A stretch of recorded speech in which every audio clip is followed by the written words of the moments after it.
কৃষক বন্ধু প্রত্যেকেই আমরা চাই যে আমাদের ধানের মধ্যে বেশি থেকে আরও বেশি ফলন নিতে, কিন্তু পর্যাপ্ত পরিমাণে আমরা ফলন পাই না। তার কয়েকটি কারণ রয়েছে। কারণগুলো হচ্ছে যে আমরা সঠিক সময়ে সঠিক পরিচর্যা বা সঠিক সার প্রয়োগ করতে পারি না। যদিও বা করে থাকি, তা কিছু না কিছু গণ্ডগোল করে আমরা পর্যাপ্ত পরিমাণে ফলন নিতে ব্যর্থ হই। তো আজকের ভিডিওটিতে আমি আলোচনা করব 50 থেকে 60 দিন বা 65 দিন বয়সে আমরা ধানের মধ্যে এমন কি পরিচর্যা করব যা আমাদের ভবিষ্যতে ধানের ফলন অনেক বেশি পরিমাণে বৃদ্ধি করতে সাহায্য করবে। তো কৃষক বন্ধু, এতদিনে আমরা যে পরিচর্যা করেছি, অর্থাৎ ইউরিয়ার প্রয়োগ করেছি এবং 10-26-26 অথবা ডিএপি সারের প্রয়োগ করেছি, যা থেকে আমাদের ধানের প্রচুর পরিমাণে পাশকাঠি বৃদ্ধি পেয়েছে এবং চেহারা বৃদ্ধি হয়েছে।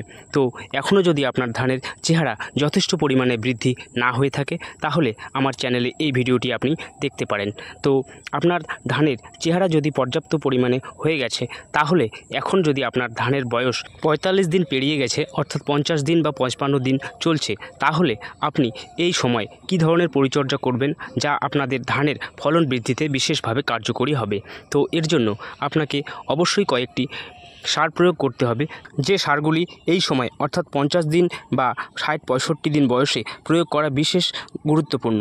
তো আমরা প্রথম দিকে যে সারগুলো প্রয়োগ করেছি, অর্থাৎ 45 দিন বয়সের আগে যে সারগুলো আমরা ব্যবহার করেছি, সেই সারগুলো প্রচুর পরিমাণে গাছের বৃদ্ধি করবে এবং গাছে পাশকাঠির সংখ্যা বৃদ্ধি করবে, যার কারণেই আমরা প্রয়োগ করেছি। তো গাছের সেই 45 দিন বয়সের আগের যে বয়সটি, সেই বয়সটি ছিল গাছের গ্রোয়িং স্টেজ।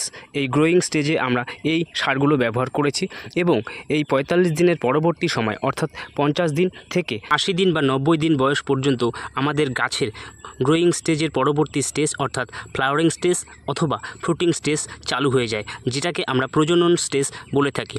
এই স্টেজে অর্থাৎ 60 দিনের পরবর্তী সময় গাছের মধ্যে থোর আসা শুরু হয়, অর্থাৎ ঢ্যাস আসা শুরু হয়।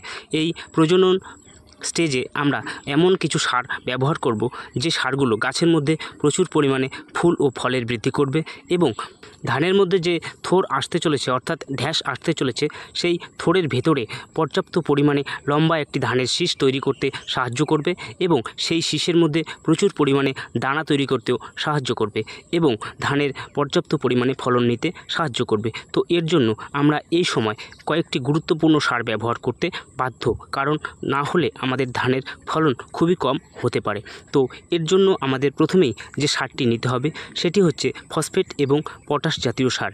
এই সময় যদি আমরা ফসফেটের ব্যবহার করি, তাহলে প্রচুর পরিমাণে গাছের শেকড় বৃদ্ধি হবে এবং সেই শেকড়ের মাধ্যমে মাটি থেকে প্রচুর পরিমাণে খাদ্য সংগ্রহ করে থোর বা ঢ্যাসটিকে একটি মোটা এবং লম্বা তৈরি করতে সাহায্য করবে এবং শেকড়ের প্রচুর পরিমাণে বৃদ্ধি হওয়াতে গাছ অত সহজেই মাটিতে লুটিয়ে পড়তেও পারবে না, যা গাছের মজবুত এবং গোড়াটিকে শক্ত করে ধরে রাখতে সাহায্য করবে।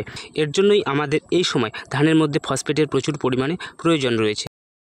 তো এবারে যদি আমরা এই সময় পটাশ জাতীয় সার ব্যবহার করি, তাহলে আমাদের ধানের মধ্যে যে থোর বা ঢ্যাস আসতে চলেছে, সেই ঢ্যাসের মধ্যে বা থোরের মধ্যে প্রচুর পরিমাণে দানা ধরতে সাহায্য করবে এবং দানাটিকে মজবুত করতে সাহায্য করবে এবং গাছের মধ্যে রোগ প্রতিরোধ ক্ষমতা বাড়াবে। অত সহজেই কোনো রোগ পোকা বা ছত্রাকের আক্রমণ হতে পারবে না। এবং সবথেকে গুরুত্বপূর্ণ সেটি হচ্ছে পটাশের ব্যবহারের জন্য গাছের গোড়া এবং সম্পূর্ণ গাছটি মজবুত হবে, যা থেকে গাছ অত সহজেই হাওয়াতে বাতাসের মধ্যে লুটিয়ে পড়তে পারবে না এবং ধানের শীষের মধ্যে যে কয়েকটি ধান ধরবে, সমস্ত ধানের মধ্যে পর্যাপ্ত পরিমাণে চাল অর্থাৎ দানা তৈরি হবে, কোনো রকম চিটে বা পাতান তৈরি হতে দেবে না। তো অবশ্যই এর জন্য পটাশ জাতীয় সার ব্যবহার করাও বিশেষ গুরুত্বপূর্ণ।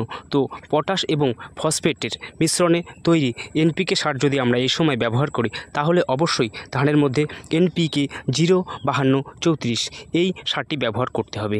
এর মধ্যে 0% ইউরিয়া অর্থাৎ নাইট্রোজেন একেবারেই নেই, 52% ফসফেট এবং 34% পটাশ রয়েছে। শুধুমাত্র ফসফেট এবং পটাশের মিশ্রণে তৈরি এই এনপিকে সারটি আমাদের এই সময় ধানের মধ্যে ব্যবহার করা বিশেষ গুরুত্বপূর্ণ।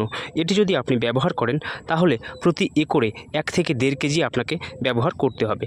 তো এর পরবর্তীতে আপনাকে যেটি নিতে হবে, সেটি হচ্ছে এই সময় অর্থাৎ ধানের থোর আসার আগে মুহূর্তে পর্যন্ত আপনাকে অবশ্যই ধানের মধ্যে বোরনের ব্যবহার করতে হবে।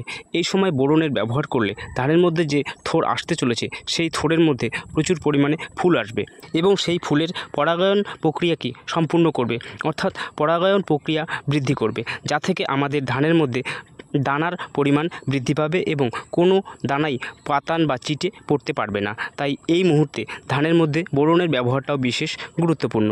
বোরন যদি আপনি ব্যবহার করেন তাহলে অবশ্যই প্রতি একরে 100 থেকে 120 গ্রাম পর্যন্ত আপনি ব্যবহার করবেন, যেটি আমরা বাজারে বোরন 20% এই পরিমাণে পেয়ে থাকি।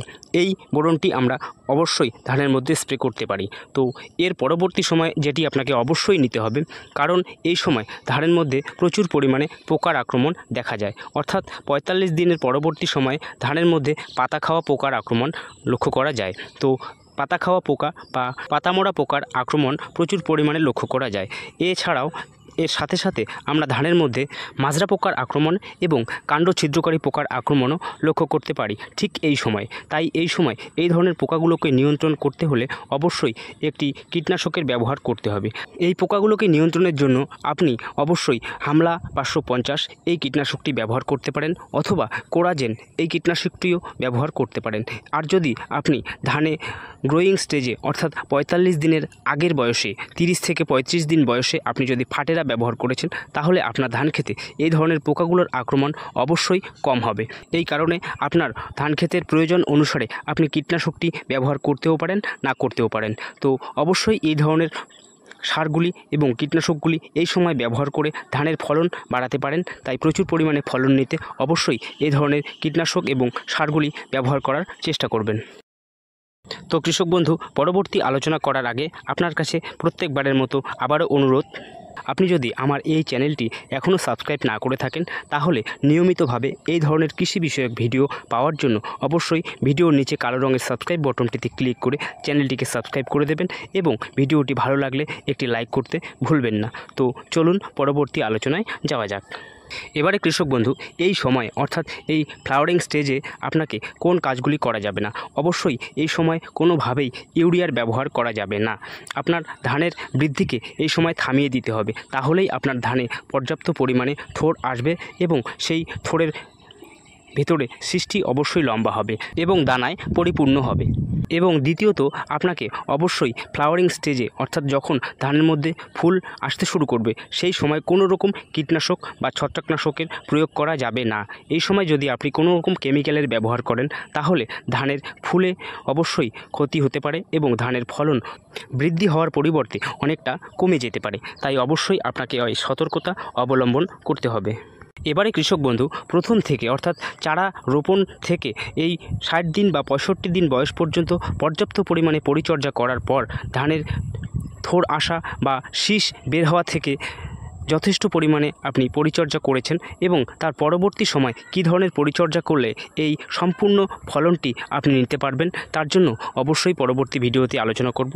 অর্থাৎ এর পরবর্তী বয়সে আপনার ধানে কী পরিচর্যা করা উচিত সেই বিষয়ে ভিডিও পেতে হলে অবশ্যই চ্যানেলটিতে যুক্ত থাকবেন। তো কৃষক বন্ধু, আজকের ভিডিওটি এই পর্যন্তই। দেখা হবে পরের কোনো গুরুত্বপূর্ণ বিষয় নিয়ে পরের ভিডিওতে। ততক্ষণে ভালো থাকবেন, সুস্থ থাকবেন। ধন্যবাদ।